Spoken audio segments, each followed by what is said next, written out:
No timeouts for the Nets. Kyrie trying to get some room for the win. Got it at the buzzer. Sabonis, and that's going to do it. 124, 123. And that's going to do it. The Clippers, they won last night in Detroit and tonight here in Toronto.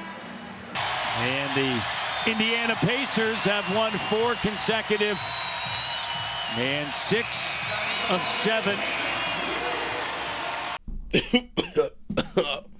Oh, Lord. God? Is that you? Oh, what's up, man? What's up, man? Hey, yeah, I'm back posting another video. Little inconsistency from the channel. It's cool, it's fine, because you know what we're doing today? Resolutions, baby. Resolutions. Yes, Lord. It's the start of a new year, 2023.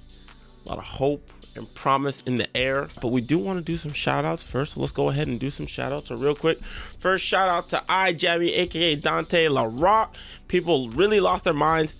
Ever loving minds think we trade P, absolutely, and shouts out to you, bro. You know, you've been one of the realest, one of the first subscribers on this channel, for real. I see you, you know, in basically every Toronto Raptors community there is, so shouts out to you. You know, you got Jason Terra. LOL fans should leave the evaluation of the team to actual president of the team. This isn't NBA 2K, guys. Thanks for sharing. I 100% get where you're coming from, and at the same time, bro, we need something to do. Okay, right now I got some trades mocked up, ready to go. You know what I'm saying? But anyway, shouts out Black. You almost got me to say it. You almost got me. Not like this. Not like this. I don't pre-select the comments before I do my video. You almost got me. I'm not saying your name.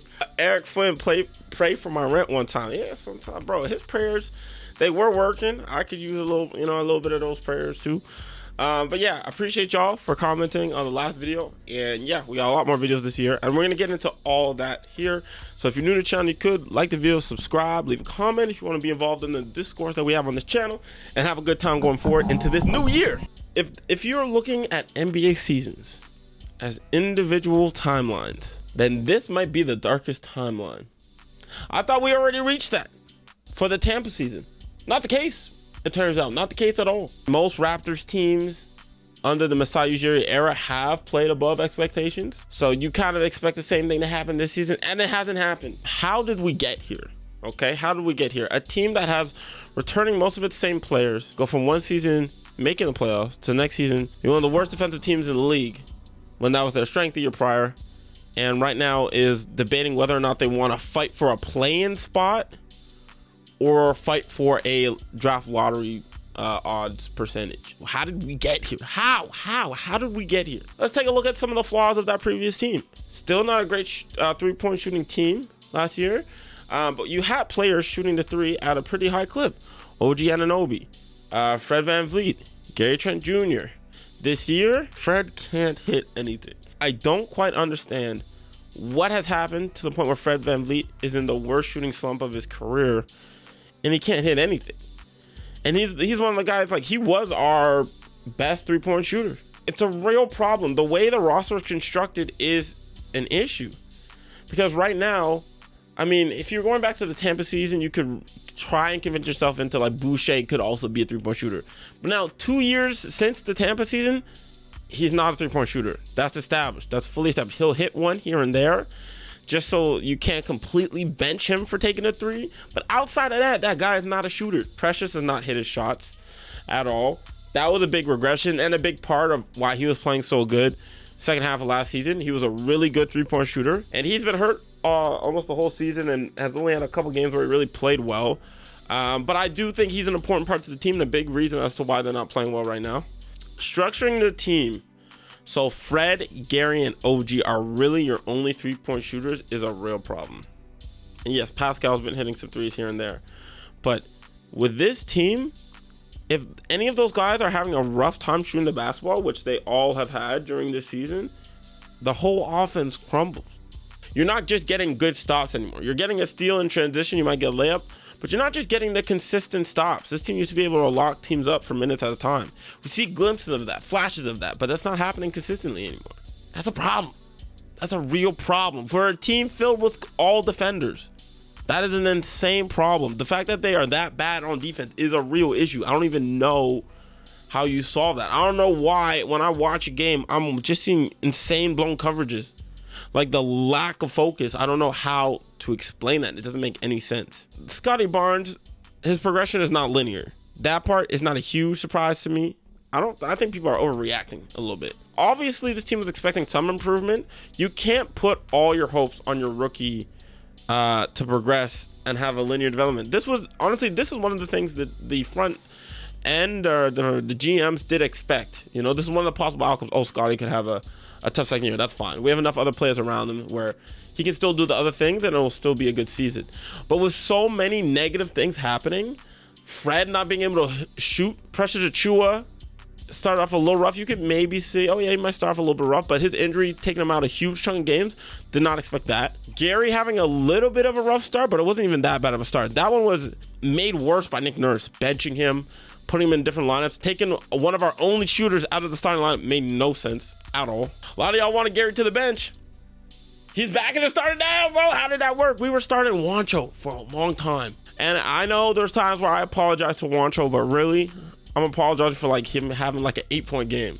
That's how low the bar is right now. That's how low the bar is. Nick Nurse doesn't trust anyone. Justin Champagnie didn't even get a chance and he got waived. Didn't even get a chance. I'm not saying he's the guy that solves all the answers, but you never know if you don't give people a chance. That's a real problem. If we look at the box score of the last game, it is astounding how many players you have on this roster that are not contributing to the team at all. That is insane to me. All right, so right now, guys that are not contributing to the team right now, and I'm not saying it's their fault at this point because there's really a lot of factors. Dalano, he's not non-factor. Ron Harper Jr. technically on the roster, non-factor. Juancho, non-factor. Otto Porter. Forgot that nigga was on the team. Oh, my bad. Forgot about you, bro. You lost your toe.